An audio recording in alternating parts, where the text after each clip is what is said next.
Merci Apple et Léna. J'en profite juste pour embrayer sur l'histoire de la puce. J'ai appris hier par quelqu'un qui travaille chez Thales qu'il y a une usine à Mérignac qui est toute nouvelle et qui est en train de produire des puces intradermiques. Avec silence absolu pour les employés, ils n'ont pas le droit d'en parler. À Mérignac. Voilà. Ouais. Donc c'est une usine toute neuve. C'est une usine toute neuve. Et concernant ce que Paul a expliqué sur les apparitions dans le ciel, on peut en avoir une idée en regardant le film, la série The Young Pope. Je ne sais pas si vous avez vu. La dernière minute, on voit une apparition dans le ciel à travers les chemtrails. Et donc, ça donne une idée. Alors, pour le Linky, est-ce que vous avez tous entendu parler du remplacement des compteurs? Est-ce que vous avez tous eu une information déjà ou pas? Non. D'accord. Donc, je vais vous donner un tract qui est assez complet et vous dire exactement comment procéder pour refuser le compteur Linky. Parce que, puis-je me permettre de vous demander qui a son compteur électrique à l'intérieur de chez lui? Donc, à l'intérieur de votre domicile, hein, on est d'accord? Alors, ces personnes-là, c'est très simple. Vous n'avez rien d'autre à faire qu'à résister. C'est-à-dire que vous allez être contacté prochainement par Enedis pour changer votre compteur. Vous allez être harcelé. Vous allez être menacé. On va vous dire qu'on va vous couper l'électricité. On va vous dire qu'on va augmenter vos factures. On va vous dire tout ceci est illégal. Ce sont des menaces, ce sont des intimidations. Jusqu'à 10 appels par jour de la société sous-traitante qui est là pour poser. Vous aurez même des gens qui vont sonner à votre porte, qui vont peut-être donner des coups de pied dans votre porte, qui vont vous menacer. Il faudra résister parce que c'est pas Enedis c'est pas nous qui devons avoir peur d'Enedis, c'est Enedis qui en réalité a peur de nous. C'est-à-dire qu'ils n'ont aucun pouvoir légal pour nous obliger à accepter le compteur. Dans l'enceinte de votre domicile, vous êtes chez vous. Et donc, vous pouvez refuser l'accès, même si on vous dit que Enedis a un droit de regard. Il faut savoir que Enedis, c'est le nouveau nom d'EDF depuis 2005. Il y a eu privatisation du service public. Donc aujourd'hui, on n'est plus dans le service au public, on est dans le zéro service et zéro public. Parce que tout ça, c'est privatisé, c'est pour gagner de l'argent. EDF a 74 milliards d'euros de dettes. Et il compte sur le compteur pour se renflouer. Comment? En vendant les données personnelles que vous avez, c'est-à-dire en sachant à la seconde près ce que vous êtes en train de faire chez vous, vous allumez la lampe des WC, ils savent que vous êtes dans les WC, et ils vont en tirer des conclusions, ils vont affiner. Parce qu'aujourd'hui, la pub, c'est plus ce que c'était quand c'était de la pub à la télé, genre Ariel lave plus blanc que blanc. Maintenant, c'est plus ça. Ils veulent tout savoir sur vous. Combien de rouleaux de papier toilette vous utilisez dans la semaine? Mais absolument tout. Et donc, ils veulent cibler. Et ça, c'est par la collecte des informations, ce qu'on appelle le big data. Et ça, le Linky, c'est la première brique pour le big data. Si vous ne refusez pas le Linky, c'est fini, vous êtes absorbé, vous ne pourrez plus lutter ensuite. Donc, c'est maintenant que ça se joue. C'est pas demain, c'est pas après-demain, c'est tout de suite qu'il faut être sûr de résister. Alors, il y a beaucoup de gens qui se bougent, il y a 300 communes qui ont refusé le Linky, c'est-à-dire qui ont voté un vœu, une délibération contre, et ces communes ont raison de le faire parce qu'elles sont propriétaires des compteurs. Il faut savoir que EDF n'est pas propriétaire des compteurs, ce sont les maires qui sont propriétaires. Et donc, nous avons organisé pour la première fois un rassemblement anti-Linky le 22 mars prochain à Paris. Est-ce que je peux compter sur vous pour donner pour distribuer parce que je ne veux pas perdre de temps avec ça? Merci. Il faut absolument être présent parce qu'il y a des gens qui vont prendre leur journée pour ça. Parce que c'est pas les élections le plus important. Ça, c'est pour distraire les gens. Le véritable enjeu, il est là. Donc, il faut être là, présent, sur le véritable enjeu. Alors, tout à l'heure, je vous explique comment EDF se renfloue en mettant votre santé en jeu, mais aussi en changeant la facturation. Parce que, comment ils vont gagner autant d'argent? Ils vont gagner autant d'argent en transformant la consommation réelle. Pardon? Ah, il n'y en a pas assez. Alors, il y en a d'autres. Merci. Donc, ils ont trouvé une solution extraordinaire. Ils vont changer l'unité de mesure de l'électricité. Jusqu'à maintenant, regardez bien vos factures chez vous. Jusqu'à maintenant, vous étiez facturé en kilowattheure. Mais déjà, vous apparaissent sur vos factures une mesure en kilovoltampères. Or, pour vous expliquer simple, 1 kWh n'est pas égal à 1 kVA. Donc, vous allez payer en kilovoltampères ce que vous ne consommez pas. C'est-à-dire une facture qui sera 30% plus élevée que la facture habituelle. Donc, rien que ça, c'est déjà la surfacturation. Ensuite, c'est l'effacement diffus. C'est-à-dire qu'on peut couper vos appareils à distance, voire on peut vous couper l'électricité à distance. C'est le but, c'est-à-dire qu'eux ont le contrôle sur tout ce qu'il y a chez vous, sur toute votre domotique, sur tous vos appareils. Troisième but, entrez chez vous par le biais des objets connectés. C'est-à-dire les industries vont vendre des objets, vous ne trouverez plus d'objets qui ne soient pas connectés.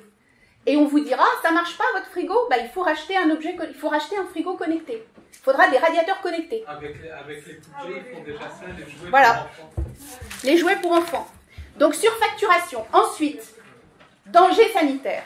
Parce que ces compteurs permettent au CPL de passer. Le CPL, c'est le courant porteur en ligne. Ce sont des moyennes fréquences. Jusqu'à maintenant, l'électricité classique, c'est du 50 Hz. Ça veut dire 50 oscillations par seconde dans le circuit électrique. Avec le CPL, votre circuit électrique, chez vous, ça sera plus 50 oscillations par seconde. Ce sera 70 kHz, c'est-à-dire 70 000 oscillations par seconde. C'est énorme par rapport aux 50 Hz actuels. Donc, vous allez être irradié, c'est-à-dire n'importe quelle lampe, n'importe quel appareil, n'importe quelle prise électrique va émettre sur à peu près 2 mètres. Donc, vous imaginez une chambre d'enfant, une lampe de chevet de bébé, ce que ça peut donner. En plus, ça va s'ajouter au Wi-Fi. Alors, le Wi-Fi, c'est la pollution la plus grave que l'on ait pour l'instant. C'est-à-dire que, bon, par exemple, moi, je vous dis, chez moi, je n'ai pas de Wi-Fi. Mon réseau est câblé avec un câble qui part de la box. Parce que je sais que Wi-Fi, c'est 2,45 GHz, c'est-à-dire des radiofréquences, des hautes fréquences, et que c'est extrêmement cancérigène. Même si vous ne ressentez rien, vous êtes exposé à ça 24 heures sur 24. Donc, la moindre des choses, c'est déjà de mettre Wi-Fi uniquement quand vous faites de l'ordi. Et pas de mettre Wi-Fi la nuit où vous êtes censé dormir. En plus, ça donne des troubles du sommeil. Beaucoup de gens vont consulter, vont prendre des médicaments, alors qu'en fait, c'est le Wi-Fi qui est la cause. Bon, alors je ne veux pas trop être longue. Pour les personnes qui ont le compteur à l'extérieur, il y a une solution, parce que le problème, c'est que EDF va venir changer sans vous prévenir. Et ça, c'est un grave problème. Donc, il n'y a qu'une seule solution, et ça n'est même pas une protection sûre à 100%, c'est de contacter un huissier du 92. Alors, il y a 2 huissiers dans le 92, si je peux me permettre de noter. Il faut contacter, il y a 2 études, mais l'étude avec laquelle, qui a le plus l'habitude de le faire, c'est l'étude Griffon, GRI2FON, Varay. C'est Maître Griffon, qui est une femme. Vous trouverez ses coordonnées sur Internet. Vous demandez à Maître Griffon de signifier une sommation de ne pas faire. Une sommation de ne pas faire, c'est comme un courrier recommandé, sauf que c'est l'huissier qui va au siège d'Enedis, qui est dans le 92, dans les Hauts-de-Seine. Ça ne peut passer que par une étude des Hauts-de-Seine, hein, on est d'accord? C'est pour ça que je vous parle de Griffon. Donc, vous téléphonez à Maître Griffon, et vous lui dites, voilà, j'ai peur d'avoir un compteur Linky, mon compteur est à l'extérieur, il y a déjà eu plusieurs milliers de gens qui ont fait des sommations, et ils sont beaucoup moins installés que les autres. Si vous ne faites aucune sommation, votre compteur, vous n'avez aucune protection. Si vous faites une sommation, vous pouvez ensuite dire à EDF, j'ai fait une sommation, voilà la preuve, et vous m'avez quand même installé le compteur, donc vous pouvez entreprendre un procès, vous pouvez réclamer qu'on vous remette un ancien compteur. Si vous ne faites pas de sommation, vous n'avez aucune protection juridique pour l'avenir. Et la sommation ne coûte pas cher. Maître Griffon a fait les prix les plus bas qui existent sur le marché. Elle gagne quasiment pas d'argent. C'est presque du bénévolat qu'elle fait. Et un huissier qui fait du bénévolat, c'est rare. Donc il faut en profiter. Voilà. Donc Maître Griffon, dans le 92, pour les personnes qui ont le compteur à l'extérieur, vous aurez juste un chèque à envoyer, 60 €, plus votre carte d'identité photocopiée, recto verso, et puis vous parlez de l'association Robin des Toits. Vous dites, voilà, Robin des Toits a fait un texte pour demander que le compteur soit pas installé. Et puis, essayez de protéger votre compteur, d'en parler à vos voisins, d'installer une espèce de veille autour des compteurs. Vous en parlez le maximum autour de vous. Quelles sont les personnes qui veulent un tract pour en parler autour de vous? Vous pouvez reproduire ce tract et au maximum. Parce que maintenant, c'est vous qui allez faire le travail. On va écouter... c'est très complexe sur le plan technique. Voilà. Oui. Alors, il y a deux autres compteurs communicants, c'est l'eau et le gaz. Pourquoi j'en parle moins? C'est beaucoup moins grave, parce que Gaspard, c'est grave, il y a une antenne. Parce que Linky, le but aussi, c'est évolutif. Linky, c'est de mettre une antenne. À terme, le Linky va remplacer la box. C'est-à-dire qu'en fait, ils veulent un seul vecteur d'intelligence artificielle dans la maison. Ce ne sera plus une box, ce sera un compteur qui fera tout et qui fera toute la domotique. Donc en fait, voilà, ils auront accès à absolument tout chez vous. C'est un véritable cheval de Troie. Donc si vous laissez entrer ce cheval de Troie, c'est mort. Voilà, c'est tout. Pour l'eau, vous disiez vous n'êtes pas allé au... Alors pour l'eau, ceux qui ont le compteur à l'extérieur peuvent refuser parce qu'ils sont obligés, pour le gaz et pour l'eau, de couper l'eau et de couper le gaz. Ils n'ont pas le droit de le faire sans votre accord, sans que vous soyez prévenu. Donc à partir du moment où vous êtes prévenu, vous dites non. Donc vous voulez dire que, par exemple, nous avons une question actuellement qui est d'installer des compteurs individuels d'eau. Oui. Vous le déconseillez ou est-ce que... Ah non, il faut éviter tout remplacement de compteur. Vous dites que vous ne voulez pas remplacer vos compteurs. Oui, il m'a dit que c'était pas remplacer le compteur, c'était juste... Ah mais ils mentent. Alors là, ils sont payés pour mentir. Et ils sont de plus en plus violents, de plus en plus incompétents. Il y a des incendies de compteurs et en plus tous vos appareils informatiques seront déréglés parce que ce compteur, il fait n'importe quoi, il fait des... Comment dirais-je, il a des impacts, il a un impact sur les appareils informatiques, donc il ne peut que vous apporter des ennuis, des surfacturations et surtout des problèmes de santé. Voilà, j'ai la lettre de Robin des Toits.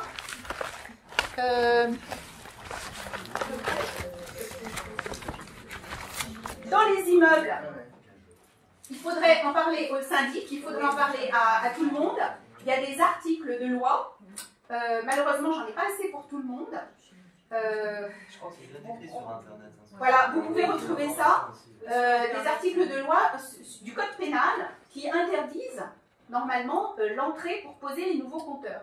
À partir du moment où c'est une propriété privée, de toute façon, ils n'ont pas à entrer sans l'autorisation. Mais ils le font, hein. Ils le font, ça c'est un problème. Hein. Alors figurez-vous que même les communes qui ont refusé, Enedis a quand même installé certains compteurs.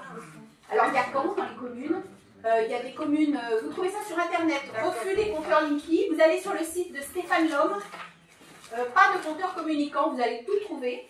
Et l'essentiel c'est de venir le 22 pour soutenir devant la maison de la radio, parce que c'est derrière les compteurs, si vous voulez, c'est tout le reste, hein, tout ce dont Paul a parlé.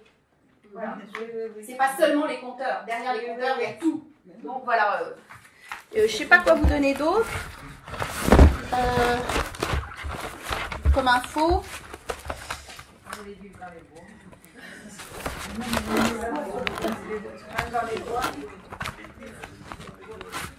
S'il vous plaît, je peux intervenir parce que je me sens coupable. Je travaille dans une collectivité. Oui. Je suis au cœur de la direction générale des services techniques. Donc moi j'ai les courriers, je suis au courant. Le maire, lui, là pour l'instant ne s'est pas positionné, mais moi je suis en conflit avec mon directeur direct des GST et il ne va pas dans mon sens. Et je me sens complètement impuissante, je ne sais pas quoi faire. Et pourtant c'est mon maire qui va prendre la décision. On a une ville de 100 000 habitants. Je suis la seule de personne. Et vous êtes où comme ville? À Vitry-sur-Seine. Eh bien, il y a certainement un collectif sur les anti-compteurs parce qu'il y en a partout. Enfin, il rigole de moi, enfin, mon propre directeur rigole de moi, et bon, après il y a un devoir de vous pouvez dire qu'il y a déjà 300 maires qui ont refusé. Je dis, ouais, je vais donner des Vous avez un tract qui est hyper complet. Qu'est-ce que je peux faire vraiment à part ça? Et vous rapprochez des autres, et quand vous êtes à plusieurs, même un petit groupe sur le même endroit, ça vous donne une force incroyable. Si vous êtes toute seule, effectivement, c'est très dur. Oui, je suis toute seule. Mais si vous êtes plusieurs, ça va changer. Même 4-5, il faut que vous rapprochiez du collectif le plus proche de chez vous. Donc Vitry-sur-Seine, vous regardez, sur Internet, il y a des collectifs partout. À Paris aussi. À Paris, c'est vrai.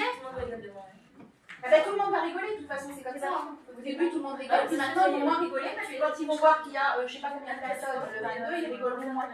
D'ailleurs, ils Moi, c'est en 2019, nous c'est en 2019. J'ai vu les papiers, donc je traite ces papiers-là, moi, Alors, ils mettent aussi en page de léopard l'installation, ça veut dire qu'en fait, ils disent que certains endroits sont installés en 2019, en 2021, mais ils ne suivent pas ce qu'ils mettent.